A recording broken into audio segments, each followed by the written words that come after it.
chers téléspectateurs, Bolandi Sangou, émission Abisso Réalité Sociale. Aujourd'hui, là, nous sommes bénis avec l'homme de Dieu, l'apôtre Pichungo Bila. Nicolas Belé, vraiment, toujours yamba papa. Tu as vu que le papa a eu l'Ibisso, Bamasolo, Oyo, Talimboka, Bamasolo, Oyo, Yaboula, Moumakasi pour l'Abisso, surtout avantage pour la Banamboka, Bana Congo, et puis Nabana Nzambe, quoi. Et on m'a dit l'autre yambi, apôtre Pichungo Bila. Papa Mbote. Mbote mingi ndeko Mardoché. Boni papa. Vraiment kitoko mingi nzamba zobate la biso tozamala. Merci basango ndenge ni musala nzambe kene ndenge ni papa. En tout cas musala nzambe zamala muna lisunga tata kola zo sunga musala na ye et zo kende malamu. Oui, merci malgré ba mikakatano za mo mingi na musala ngo papa. Mikakatano za vume belé mais na bi ke bino tu comme na ajo c'est que Dieu a fait grâce vraiment et puis nzamba otambona bino longo ya ngo mbo sa musala tina ajo parce que ba te belé to mona pe ba bandi musala o mais ba comité na ba age na bino te boza ba to ko féliciter vraiment makasi to éviter ba mo mekanu mo mabaku ya musala ngo ndenge zo lekela ndenge ni yaya musala ezalaka kaka na ba difficulté nango y a pas de travail facile musala nyonso eza na bitumba na yango eza na ba effort il faut qu'on fournir pour na ko se maintenir mingi penza lokwa toza na kati ya musala na nzambe eza na relation nanu ya yo moko oyo esengeli yo développer ya intimité na yo na nzambe lolenge nini pe ozo ko appliquer discipline éthique na yo na kati ya musala na nzambe osepelisa nzambe pe ozala pe na kimia na batu pe na mokili po nzambe apesi biso musala oyo toza na lola te tosala kango esika batu bazali donc l'église avec le monde. Photo e bandenge nini toko tambusa musala nzambe na kati ya mokili bisika tata chebiso. Merci beaucoup papa, nous sommes suivis partout dans le monde et nous sommes en direct sur la chaîne Abisso Adam TV. Réalité sociale émission mo malamu auto ya basala nzambe minene le roi bino basala nzambe pe minene kaka te ya mayele makasi lokola bino apôtre Pichungo Bila basala nzambe ya mayele lokola bino to yambaka bino à tout le temps mais les autres zo lobela mingi na makambo mboka papa na yebika to yambi homme de Dieu on doit parler aussi de la part de Dieu mais premièrement on doit toucher notre pays parce que nous ne sommes pas vraiment assis mais tout ça vraiment kimiate na pays yango moni photo simba sous pays to kokota na domaine pastoral to kokota na domaine apostolique to kokota na domaine ibelipo to yebika to yambi apôtre Pichungo Bila moko ya basala nzambe ya mayele ya mboka Congo. Oui papa on doit parler sur le pays Congo, notre pays. Je sais pas, nous sommes toujours mis la mboka parce que tous en moba makambu na est du pays. To éviter minerais ni les alakuna oyo les autres zo bundango na banguna les autres zo wele la buna banguna pour que ça soit vérité parce que na ebike ozali makasi na makambu wana à part makambu bonzambe pe to éviter so ko yebisa bana nzambe ni. Oui. Loko ya liboso oyo esengeli toyeba na kati ya mboka na biso mokili ekoki kotika yango na kimia te vraiment pamba te mboka na biso eza lokola mwana moko ya moke oyo bapesi bomengo ebele azotambola nango na nzela abombi pe yango te azotambola mutu nyonso azomona ye ke mwana oyo azotambola na biloko ya motu ya makasi batu mabe bakokosala ye mabe bakoki même koboma e po bazwa ngo nde oyo tozo traverser na mboka na biso bomengo eza tellement ya mingi nzambe atie et c'est d'ailleurs la cause principale ya makambo oyo mboka na biso eza kobika nzambe asali mokili na ye asepelaki kopesa richesse ya Congo comme une réserve importante nzambe nde asalaki yango biso ba congolais tosombaki te tolukaki pe yango te toyebisaki nzambe te ke bomengo wana tyango na Congo atiaki yango na Congo azwi biso ba congolais atie biso awa. Merci beaucoup papa pour tes Pichungo Bila na kachote papa nous sommes taqués vraiment sur les M23 na éviter banguna oyo bazo lukani na mboka oyo et puis on a appris que ba kimi déjà bazala ki wana siège na bango on a appris que ba kimi to éviter ça ba géopolitique bango ba kei biso tozongi pour ezala ki bon même na régime eleki ndeto yoka ki ba masolo na ba utaki bitumba ba betela biso soki bango ba ye biso to zongi biso to ye bango ba zongi je sais pas na moment na tango ba bito récupérer déjà ba territoire nyonso to récupérer déjà ba limite bango ba zalaki ba siège ki lokola siège na bango to récupérer on a évité bitumba oyo ya M23 oyo quoi question bitumba oyo ya M23 et bandit lelo te mais bitumba ngo aussi c'est la nini tozo wele la nini na bango na biso makambo ngo yango tozolo ba ndeko Mardoché Congo azana problème bitumba oyo et loko liboso sengeli to mituna nanu question pourquoi cette guerre c'est ça le problème bitumba yango tina na yango ezali nini tozo bundana nani pe mutango azoluka nini Congo ezaya ba congolais Nzamba lobi na Luc chapitre 2 verset 14 Bible lobi na biso gloire à Dieu dans les cieux dans le lieu très haut et paix sur la terre parmi les hommes. Nzamba lingi bato bazala na kimia mais pourquoi chez nous au Congo il n'y a pas la paix?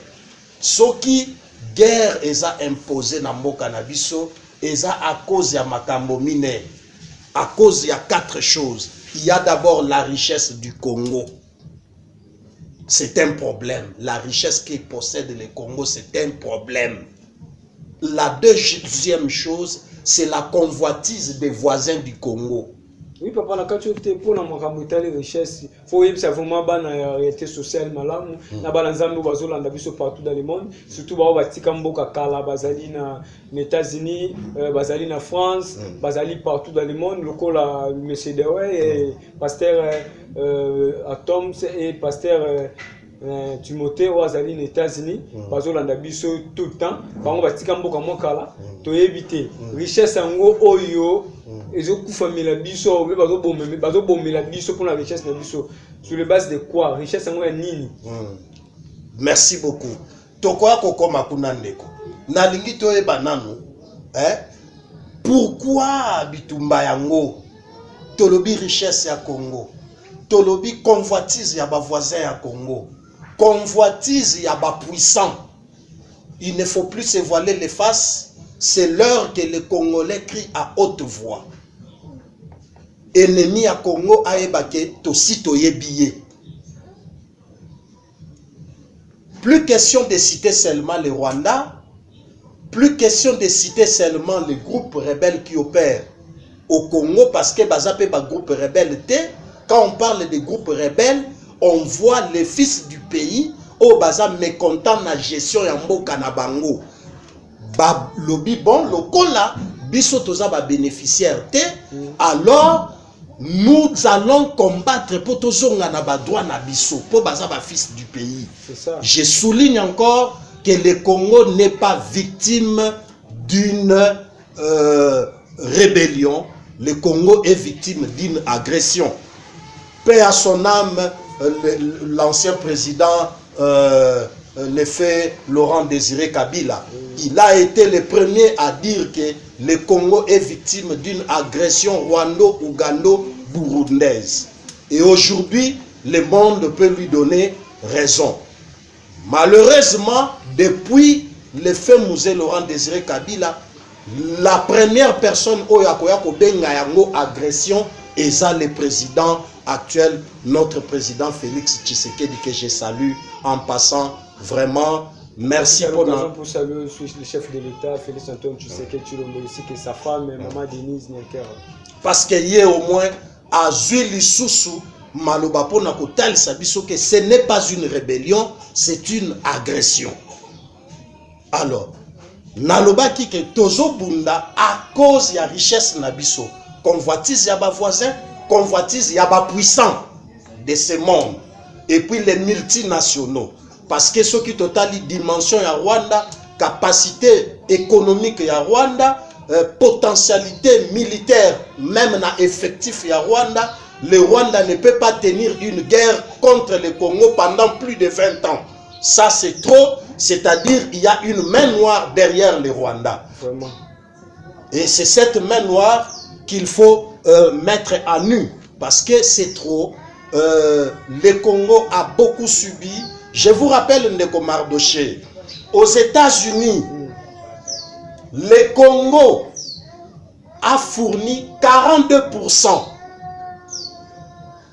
d'esclaves aux États-Unis. 42% d'esclaves aux États-Unis. Chers spectateurs, je vous avais dit aujourd'hui, le mot vérité, papa ya bombaraté. Sont des Congolais. Nous avons la réalité sociale. Ah, le touré vérité à Mboka. Papa, vas-y. À Washington, il y a une place appelée, une cité appelée Congo. Pourquoi? C'est-à-dire le Congo est victime d'un complot à un certain niveau qui ne dit pas son nom, mais un complot qui touche un niveau international. Je vais vous expliquer. Expliquez-nous, papa. Vous allez vous rendre compte. Oui. Babengi ba poche d'insécurité ya Est à Congo, babengi yango ba rébellion.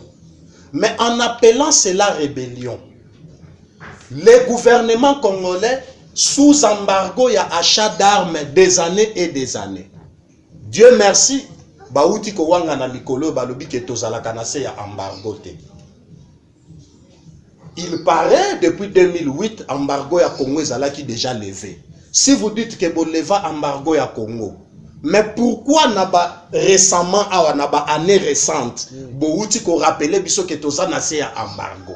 Et pourquoi même bauti ko débattre yango kuna et même les puissants ont voté contre la levée de l'embargo? Et comment aujourd'hui on va nous dire que tozalaka na se ya embargo te? C'est-à-dire il y avait quelque chose qui s'est passé. C'est comme un enfant qu'on met là-bas, balobi na ye abeta mukolo, bazui mukolo bakangie maboko na sima, balobi na ye yo okoki kobeta mwana te ba bloqué yo. Siko batindi mwana na muke abeta kayo bambata, aswa kayo abeta kayo ba fimbo akogola kayo, a craché likolo na yo. C'est ce qu'on a fait au Congo. Congo a son maminduki te, à se renforcer parce que nous devons souligner quelle est la crainte. Quelle est la crainte de ceux des prédateurs du Congo?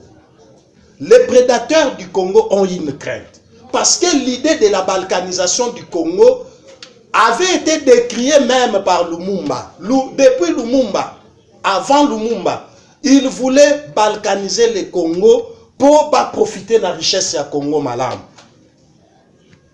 Vraiment. En tout cas, oui, Bolandi. Et Lumumba en a payé de sa peau pour dire non à la balkanisation du Congo.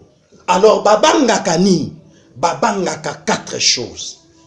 Oui, papa, expliquez-lui sur 4 choses. Et loko bango babangaka, ezali Congo akoma capable ya ko se sécuriser.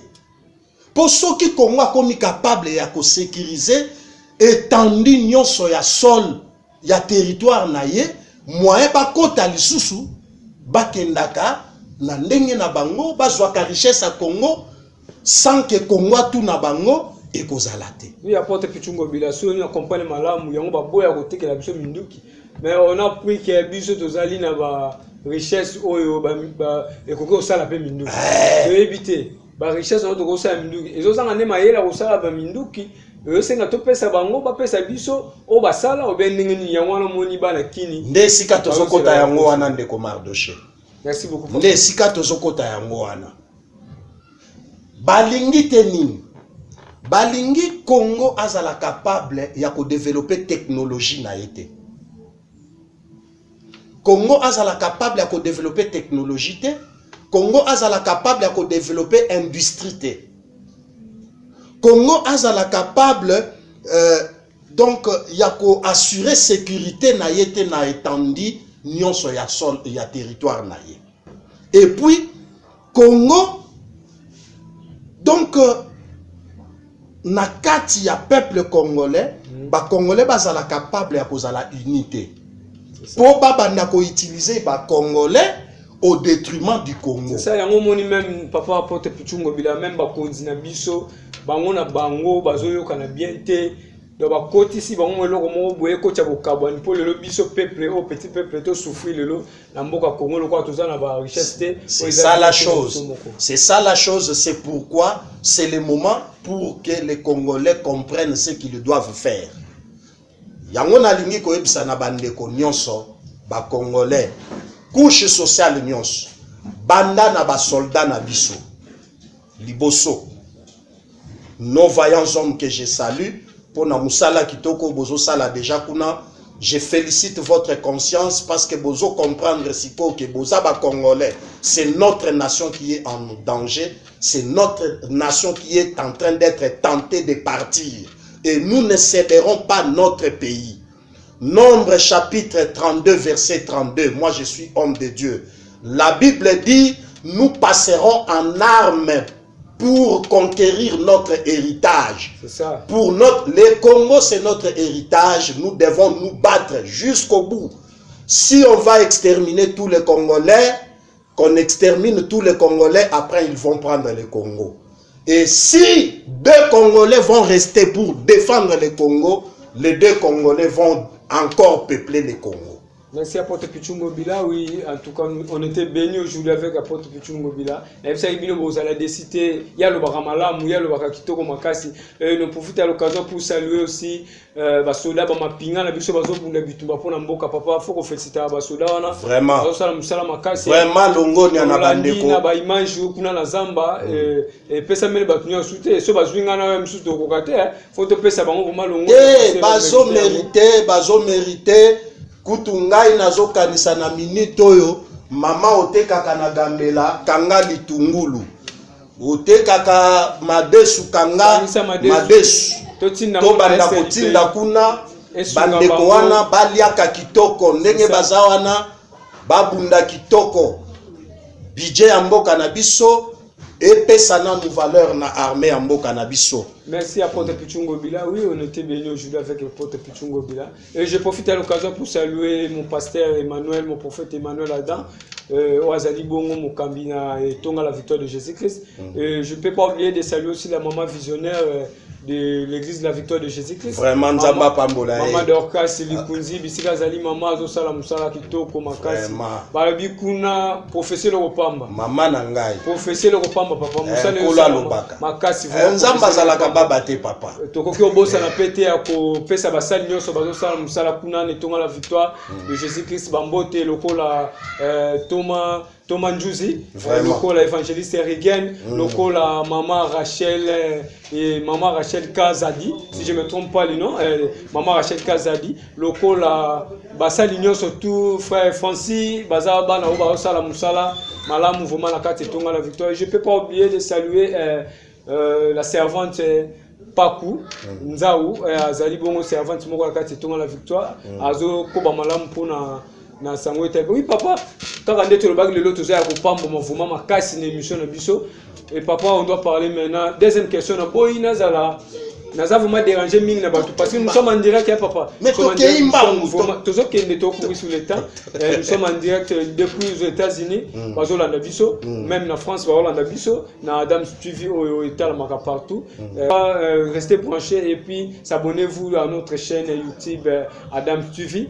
Je voulais parler pour na tuna oyo ba nzambe balobi na tuna papa na makamotali ba homme de Dieu balobi na ngai ba sala nzambe ba komi komema na bonzoto mingi tozali na ba preuve papa et puis tozali na ba preuve ezali ko tokoki olobela pe boye oyo ezali ke bana nzambe baza na raison ya ko déclarer sur ba papa na bango ya molimo ba papa bazokamba biso ko la bino ba Porte Pichungo Bila lelo oyo to momona musala nzambe tengami makasi tozali to éviter ba confrère na bino ba papa Denile Sazali ba papa ba sel musala makasi na mboka oyo to yebi papa oyo baza bene na bino to éviter soki eza ya lokuta na yebi ke ba papa Denile baza bene na bino mais musala ndenge papa Denile sa komi ko salela en tout cas à Porte Pichungo Bila na yebi ke yo bomba te papa ape yo ko bangelo ko te po au thé à confrère na moko boyo azali un peu na bébé. Je profite aussi à l'occasion pour saluer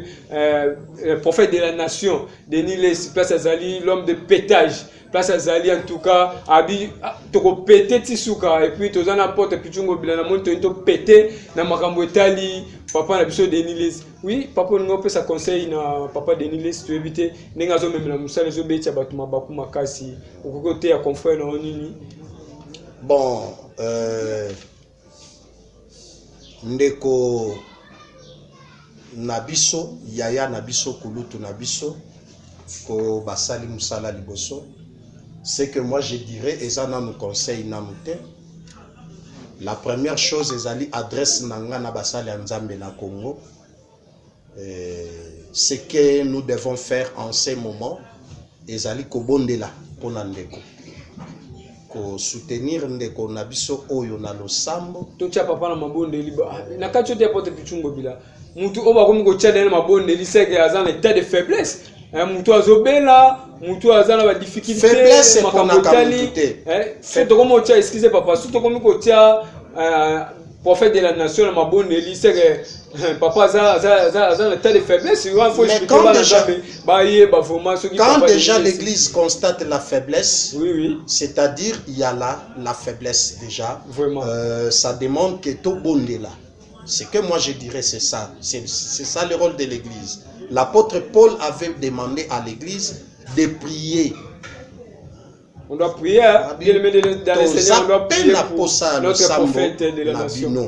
Parce que on ne sait pas, Musala Nzamba Sali Bomo Inae Mobimba, peut-être Zali Bitumba na yango, Oyo Elandiye, Ezo Senga Kenzambe Asungaye à un certain niveau na lo sambo. C'est vraiment ce que nous devons faire. Merci beaucoup. To Sungaye na lo sambo, non seulement ça.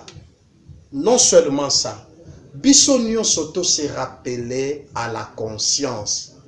To revenir à la conscience. Nous servons Dieu. Toza Basali Yanzambe. Nous devons être conscients de ce que nous sommes. Nous ne sommes pas des païens. Avant d'être serviteurs de Dieu, nous sommes enfants de Dieu. C'est ça. Et Sengeli Totambola, dans la discipline, Toyeba observer l'éthique chrétienne. Parce que nous sommes observés par ceux du dehors qui nous entourent. Batala Kabiso. C'est pourquoi apôtre Paul a le bin à Timothée, chapitre 1, 1 Timothée 1, chapitre 3, depuis le 1er jusqu'au 7e verset. Ayebisiye na maimatali basali nanzam. Alobi, quand tu vas choisir les évêques, baeba kozwa responsabilité yako kamba mosala nanzam. Alobi, choisis des hommes intègres. Alobi, si quelqu'un aspire à la charge de l'évêque, et Sengeli aeba ke évêque et Sengeli ezala, sokabala marié d'une seule femme. Voilà, premièrement. Marié d'une seule femme. Akei alobi, évêque et Sengeli azala irréprochable. Azala capable ya ko diriger ndaku na ye. Po mutu oyo azokoka ko diriger ndaku na ye malamu te, akoki pe ko diriger église ya Nzambe te. Voilà ce que tu côté to chite mukie papa na ba pasteur oyo nanu babalite me bazui ngolu ya kosala musala Nzambe malamu et puis bazokamba betonga minene to yebite lokola na babalite problème ni za place wana mais bango dai bazokamba tozomona pe miracle zo salama tozomona bikamo Nzambe pa ko tya loboko mais na uti papa lobi ko ya monanu ko bala kozala responsable kozala engagé kozala marié pour atteindre ko kamba tanto église. Non. Kobala est une condition pour exercer le ministère. C'est ça, parce que tu es bien que basango pe bazali, tu es bien que basango. Kobala est une condition pour exercer le ministère. C'est ça. Kasi soki abala esengeli azala na mwasi moko. Parce que quand vous avez plusieurs femmes, quand chacune de tes femmes va commencer à exprimer sa jalousie, okozanga kimia oyo za nango posa musala nanza. C'est ça. Chacune des femmes va manifester sa jalousie. Pour akolinga akabola mobali na ye na mwasi bosusu te. C'est ça. Oui, merci beaucoup apôtre Pichungo Bila, toujours courir sur le temps, toujours vraiment derrière le temps, on est allé vraiment minter.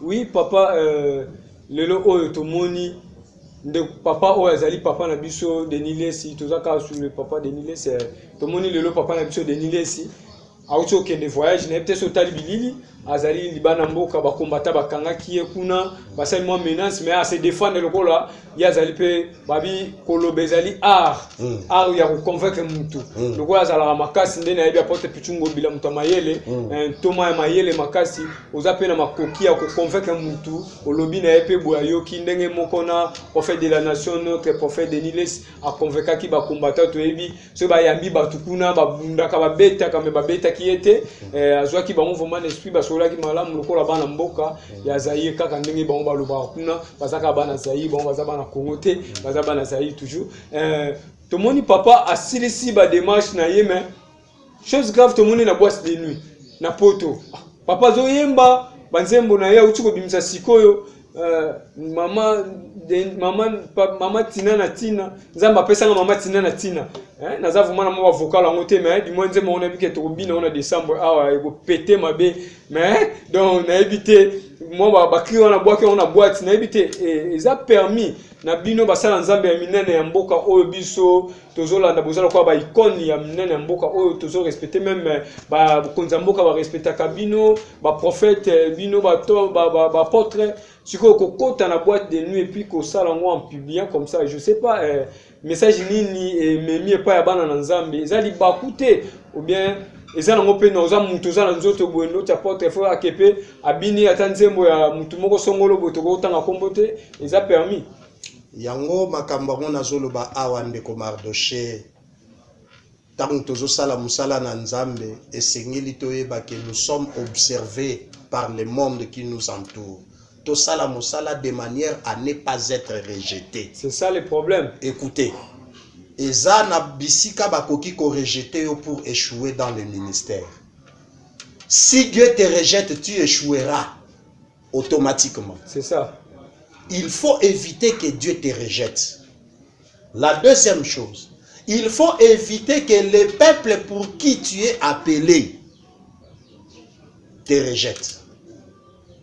Parce que ce peuple doit te recevoir et te suivre. Parce que tu es son messager. C'est ça. Mais si tu atteins ce niveau-là, que ce peuple commence à trouver des choses reprochables chez toi, c'est là que le problème vient. Yangwananga na lobi, ndeko, esengeli to bonde la mingi, que le Seigneur l'aide à comprendre naba biloko oyo esengeli azonga. Je sais que c'est un homme de Dieu. Dieu va l'aider. Merci beaucoup, chers téléspectateurs. Nous avons une émission de la réalité sociale. Vous avez raté un message, vous avez raté partout, partout, réseaux sociaux, image. Je profite aussi à l'occasion pour saluer la sœur Cynthia. La sœur Cynthia Nzaou, Lelo, place à Salimbo Tebele. Je profite à l'occasion pour saluer Sarah Chassa, Yazabongo Mwasa Pembe. Je profite aussi à l'occasion pour saluer Sarah Pemba. Voilà, vous avez mon Bassi à Pembe, tout ça, on a vu ça, Bassi qui toko, tout ça, na Bassi qui toko, pour tout comme ça, bon, pe, sorry, Sendeli Bongo po, Toboy pe, comme moi, Makambouboy. Oui, je profite aussi à l'occasion de saluer Sœur Jenny Munganga. Katina Babi Azali cuisine meilleure cuisinière du monde. Côté on est raté papa. Mukolo va pe chance à Yambiope, Olia pe o mela pe. Ah hier côté on est raté. Oui, yango moni to zalaki beni na porte pichungo bila. Oui papa toujours chité malé mais pour toujours courir derrière le temps. To komi na ba question na biso oyo au peuple bazelaka, au bana nzambe bazelaka, au bana réalité sociale bazelaka, équipe union surtout zelaka, question au ebeti saka moi libapu, mais tout le baki ça la rien que la vérité. Donc on a pas apporter pichungo bila o ya lobaka vérité na ebi ke to kozwa lelo basango ko répondre biso malamu. Oui papa to landa ki conseil ya ndeko na biso moi na mboka fali pour pas DiCaprio la merveille. Il y a beti na stade de Marty, na ebi ke bilo ba sala nzambe bo sambela pona mboka bosambela pona mboka seka bochaka bafali na kati ya mabondeli seka bochaka ba weranson na kati ya mabondeli bochaka ba jube mpiana bango nyonso tu ba feregola baza mwebele bochaka bango na kati ya mabondeli lokola ndeko na biso mwana na biso mboka o apesa fierté pe na mboka Congo abeti na stade oyo tanto so batie musala nzambe pe bo atondisa ya mususu abetaka katikati mais babi mwana mboka fali pupa atondisi stade donc tilibanda kutu bakufi toyebite message ni kopesa place wana na ndenge bakufi wana et puis bakomi kolandela ye toyebite papa ko dévoiler tout ce secret bato bakufi wana so kezaka plaisir ou bien zali eza pasi mingi ndeko soki quand même bisika bato basangani mpona kosepela ekomi kobenda liwa bato bakomi kokufa eza pasi mais eloko na koloba nano eza boye musique en soi musique ezali mobete c'est mabete. Ce que je vais dire, ça peut étonner les gens. Musique ezali mabete. La musique, c'est pour la culture. Et la culture n'est pas mauvaise. Seulement musique na biso esika ezwa connotation mabe ezali lolenge musique ango eza orienté. C'est ça. Pour ba musicien na biso, il y a beaucoup de sujets qui peut édifier, qui peut éduquer, qui peut même amener le développement du pays. Beaucoup de sujets. Oyo bakoki ko exploiter yango pour que notre musique soit éducative. C'est ça. Pour que notre musique devienne utile à l'épanouissement de notre société. Tout le monde na bamboka mususu ba musicien azo plaider kaya mboka na devant la communauté internationale. Nakati ya nzembo. Na ba Côte d'Ivoire on nous tue. Tolobeli makambo ya guerre ya mboka ao. Quel musicien congolais se donne le temps de chanter, d'interpeller la communauté internationale à pouvoir arrêter la guerre au Congo? Oui, merci papa porte pichungo bla na kacho mukene ngana chite mukene na profiter pe ya pesi mbote na ya Noël Ngama we Anson il place azali pe ba mbote belé na respect parce que ya yemba oni MONUSCO ya yemba c'est le fait biloko mo bongo nde biloko ya bongo comme ambassadeur de la paix asunga vraiment mboka nde biloko ya bongo ya mona ngana chite mo mukene ndenge we Anson quand même ayemba non, c'est-à-dire l'éducation du pays, l'éducation du peuple. Et ça n'attend aux musique na biso ezalaki éducative. Okoya komona ke tango musique na biso ezalaki na maboko ya ba vie wana. Ba vie wana ba madilu. Ils ont chanté, ils ont produit une musique qui éduquait la société. Une musique qui ne dérangeait pas les mœurs. La musique sensorielle. La musique, vous écoutez, vous pensez aux bêtises. C'est comme si musicien congolais pour yemba bien, il faut yemba bosoto. C'est comme ça que leur musique, neomoni, basali nzambe, bakoma ko déconseiller yango na public. Parce que si tu chantes par exemple Mwana Tosa Mukolo, Mwana Tosa Mukolo to lukanze mwana zali ya nani Mwana Tosa Mukolo par exemple Mwana Tosa Mukolo soki ozotinda bana batosa bakolo soki ozotinda batu toyeba kotosa bakonzi ya mboka to éviter ba insanité bosoto ba bêtise na minoko na biso na nzela tango totambolaka. Je ne vois pas pourquoi moi pasteur je dois dire à quelqu'un ayoka maloba wana te parce que ezokende ndenge moko na makambo ngana te ya ka l'église. Alors esika musique na biso ya Congo et comment na bras de fer na église ezali ke musique na biso ezomema bato na libungi. C'est ça. Vous voyez. Alors, pour na o etali kotondi sa stade. Kotondi sa stade n'est pas un problème. On a vu, ce n'est pas la première fois stade de martyrs etonda. Parmi les musiciens, ils en ont des musiciens oyo ba tondisa yango. Mais toi qui m'as etonda petit libanda. Toi qui m'as polémique mukena ba papa na biso wenge ba uti ko beta awa. Ba lobi ka etonda ki nango mais boete Bon, je n'entre pas dans leur guerre. Je n'entre pas dans leur guerre. Mais quand on vient dans un domaine, il faut reconnaître que bateau pe basala ki liboso basala ki na ndenge na bango yo pe oye ozo sala na ndenge na yo. Il ne faut pas penser que yo oye ko banda. Quand on n'est pas précurseur, on n'est pas précurseur. C'est ça. Et loko wana tozo de conseiller même na basala nzambe bande ko bazo bimalelo.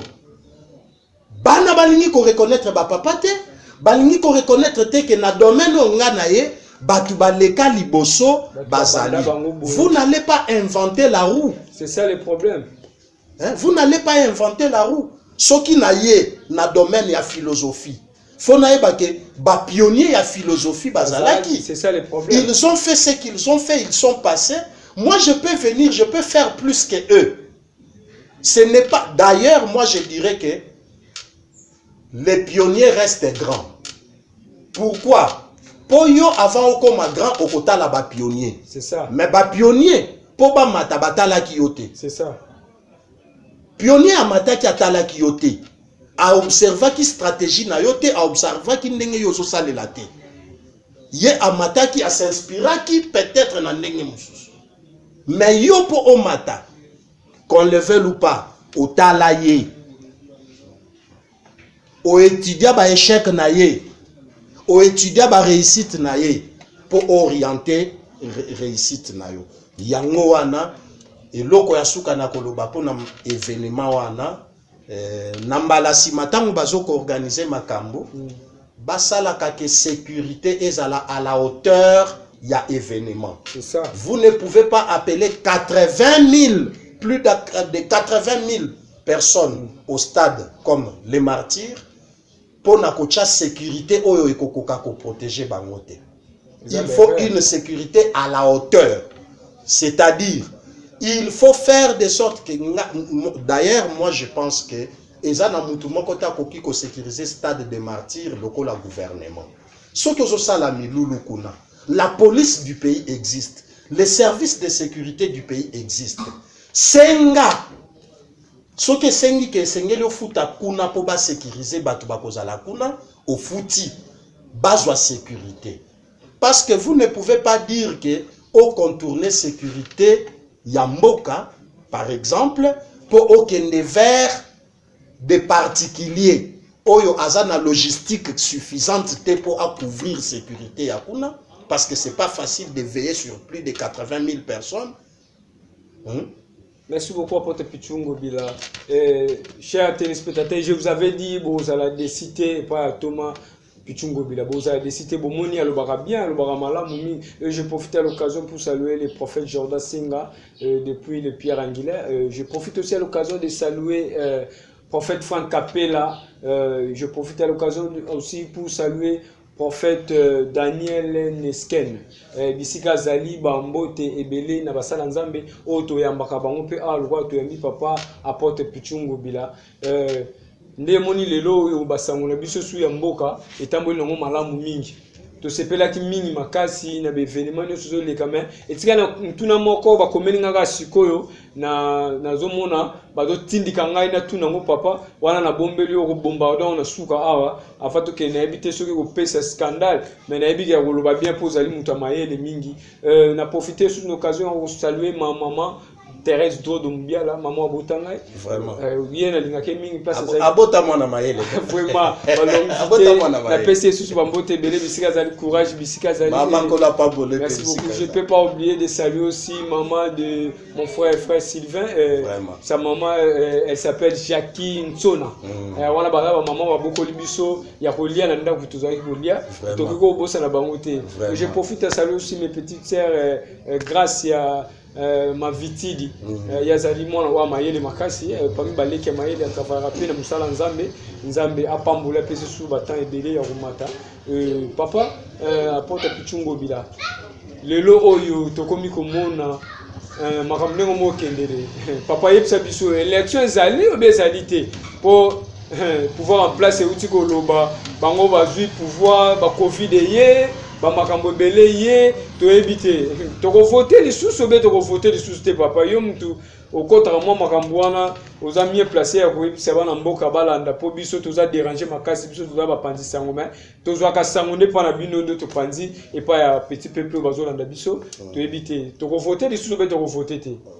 Vraiment likambo ya tokovote lisusu to tokovote te ekoki kutu kozala ta question na biso te. Ekoki kutu kozala ta question na biso te parce que eza constitutionnel. Eza constitutionnel,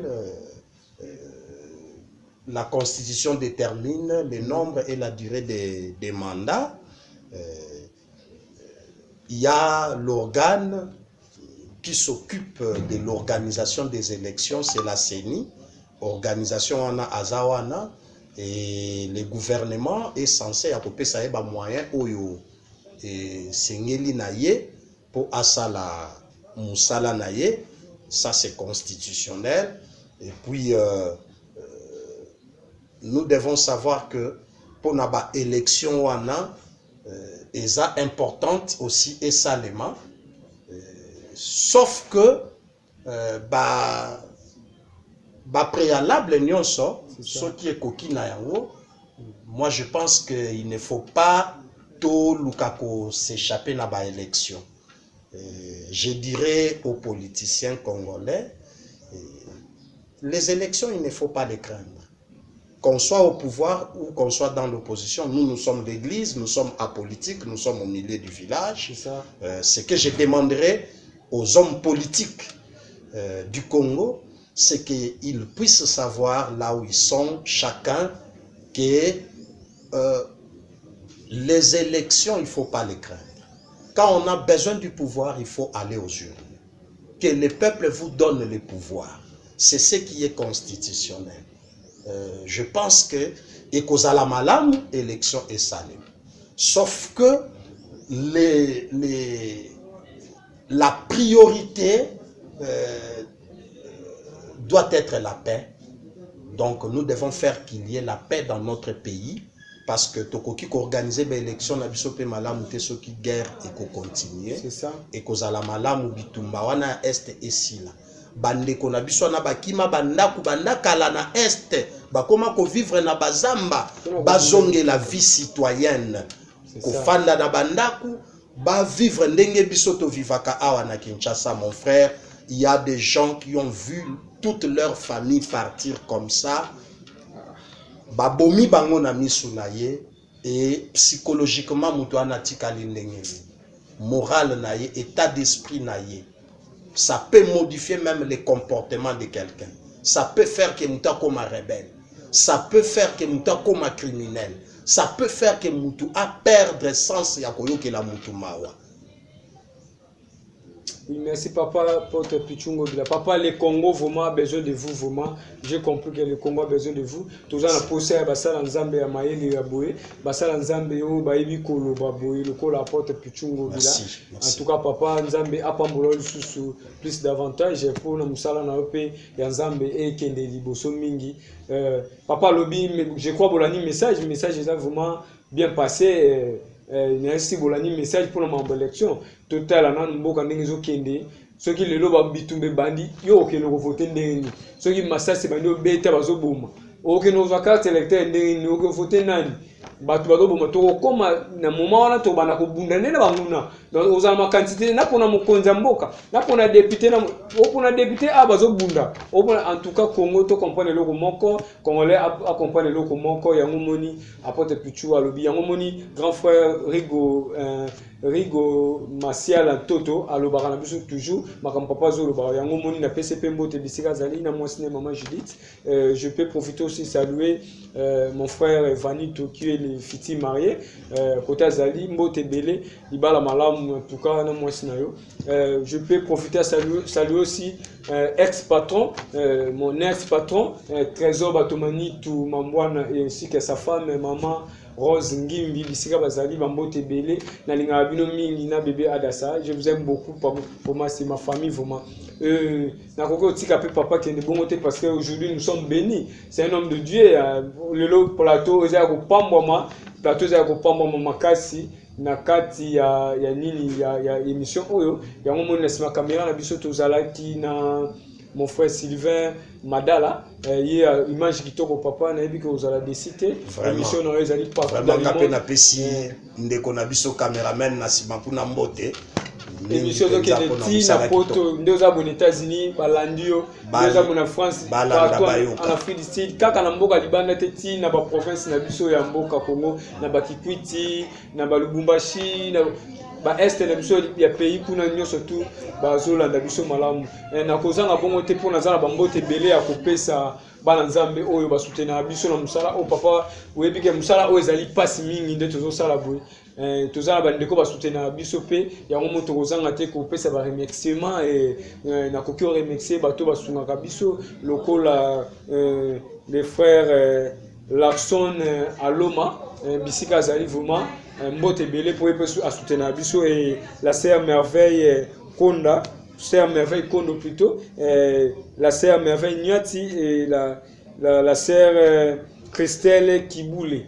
Bon la bazali ba sœur o basungaka biso même na misala oyo pour musala za moi pas mingi papa to comme tu kochité déjà na suka to comme na suka émission na biso on était béni avec l'homme de Dieu les apôtres Pichungu Bila na salut aussi apôtre Tumba bisika zali papa mbote belé musala nzambe na yebi pe ntoma na yebi kayo na koyamba ota mikolo koya oyo lobela pe makambo tali po to zalaki na papa Tumba awa alobela makambo ya papa na biso ya message nani papa na biso il faut que d'ici oyo ameka pe ko bouger biso papa yebi ka ningisa biso na yebi kote po zalaki yana oningana ko betaki libaku ya moto zalaki na papa Tumba awa alobela pe mo makambo wana ebete mo libaku vraiment makasi to yebi te papa yebi po betaki libaku na pa na opende ni mutu akoki olinga pe mutu ndeti ngala lingaka parce que prophète Emmanuel kolega Jésus Christ sumukami aza papa na molimo mena sumukami libako ekokaki kozanga te seka ningisa mboka mobimba vraiment tuka kota zali na pese mbote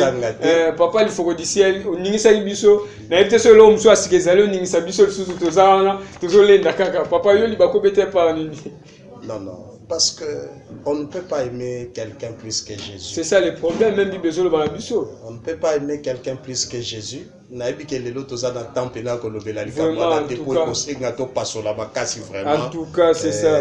Donc Jésus, la place que Jésus mérite, personne d'autre ne mérite ça. Si nous avons une place auprès du Père, c'est par Jésus. C'est ça. Si le Père nous agrée en tant que fils, c'est par son fils qui nous... Donc, c'est par le fils que le Père nous adopte.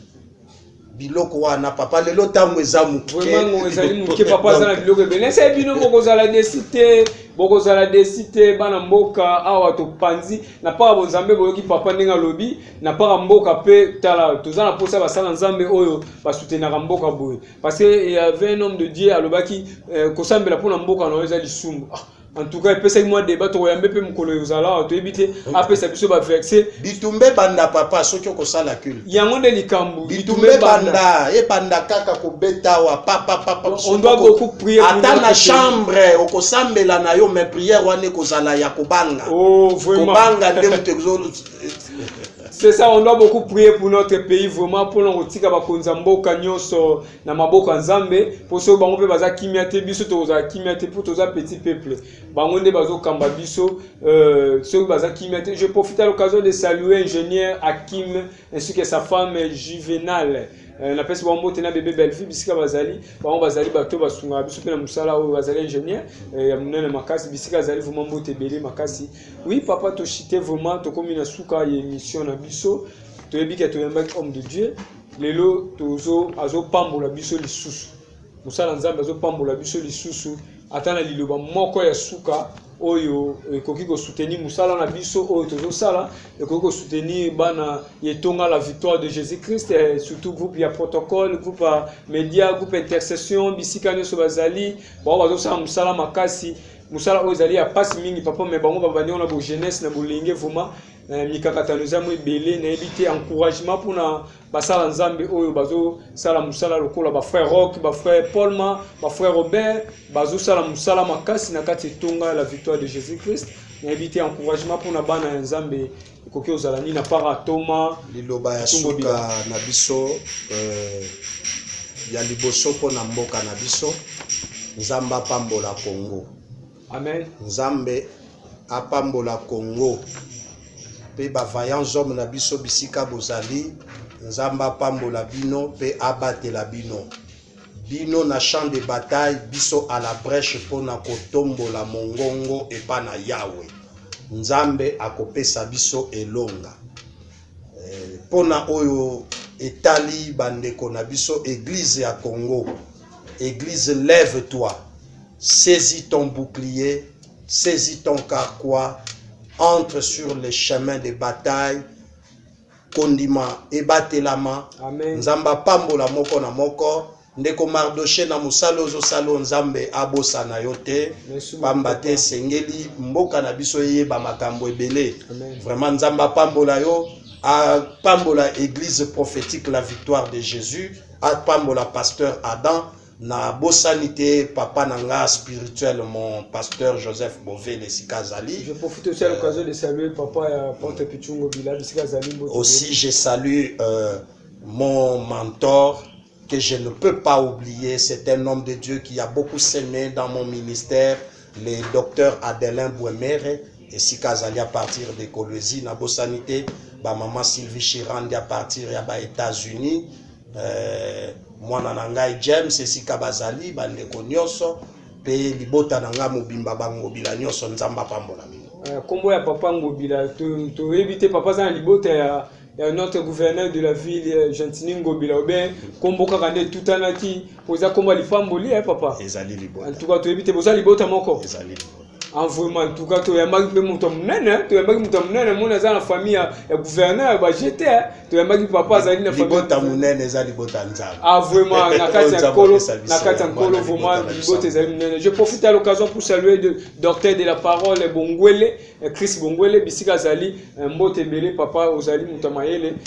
Je crois la mission, na ebi ke basangola bino pe ko ekozanga pété. Je salue aussi mon ami d'enfance, le frère Christian Mangitu quoi. Wana muninga na ngai ya bomwana lepe tozana kati na nkolo donc musala esala malamu nzambe azwa déjà ba oyaye.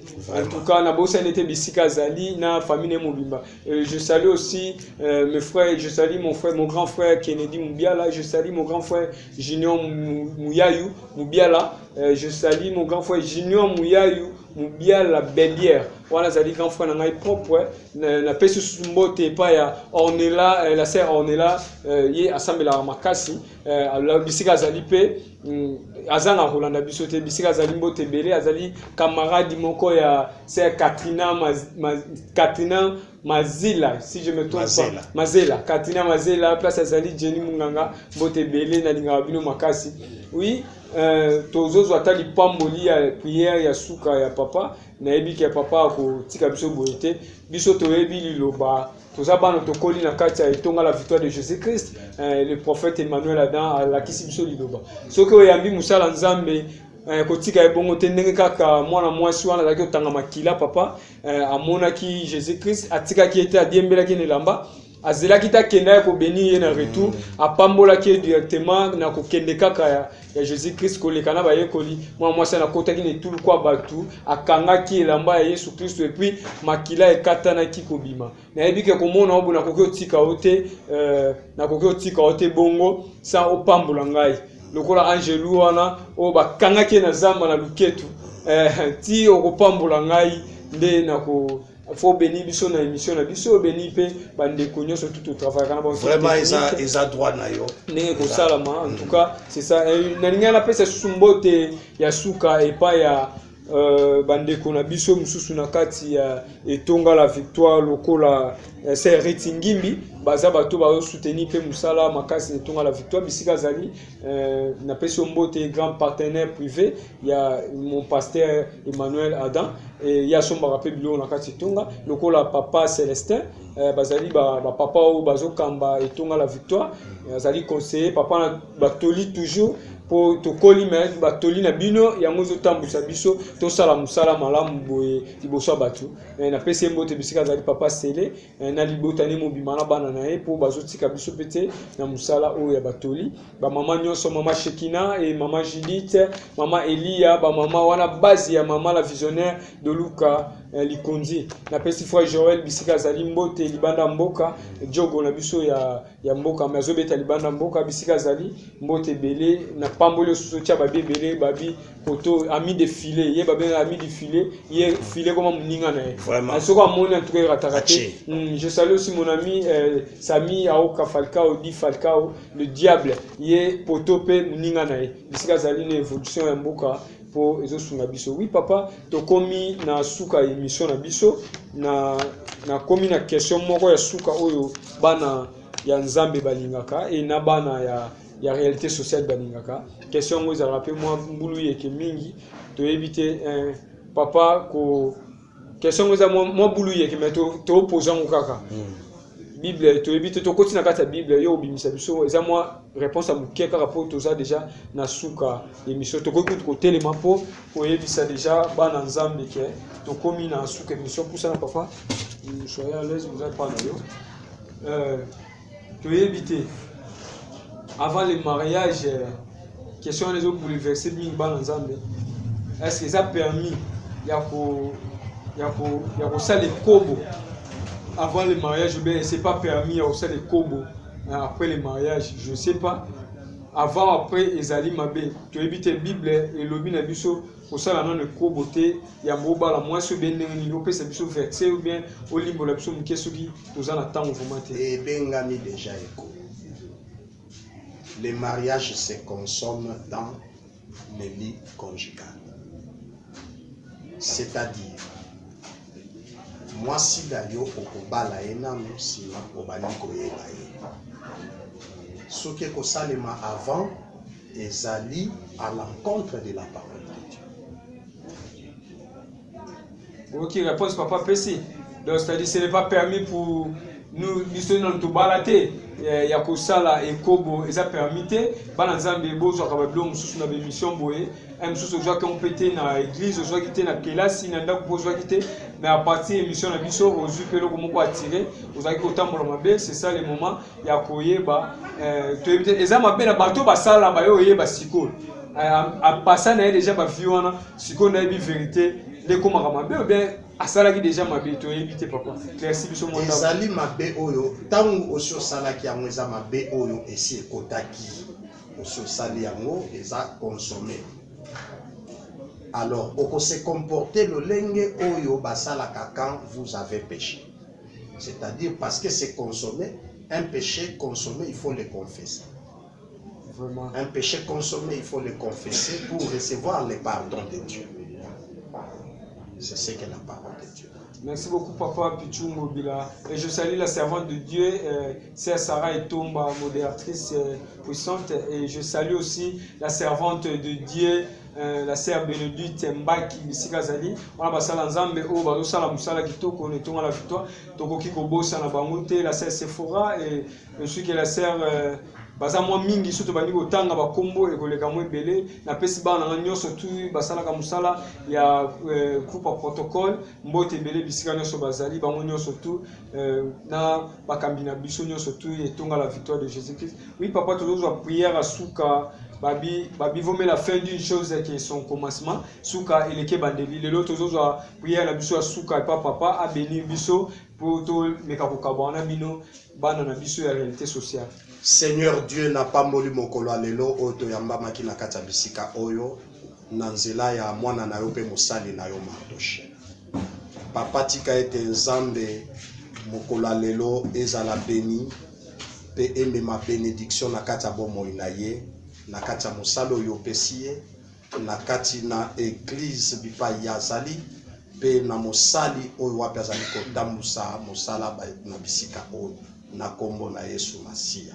Nzamba bomo ikanisa bandeko nyonso basungaki po émission eleka malamu bakobosa na bango te nzambe pesa bango ekoki mpona lisungi na bango na kombo na Yesu Kristo amen.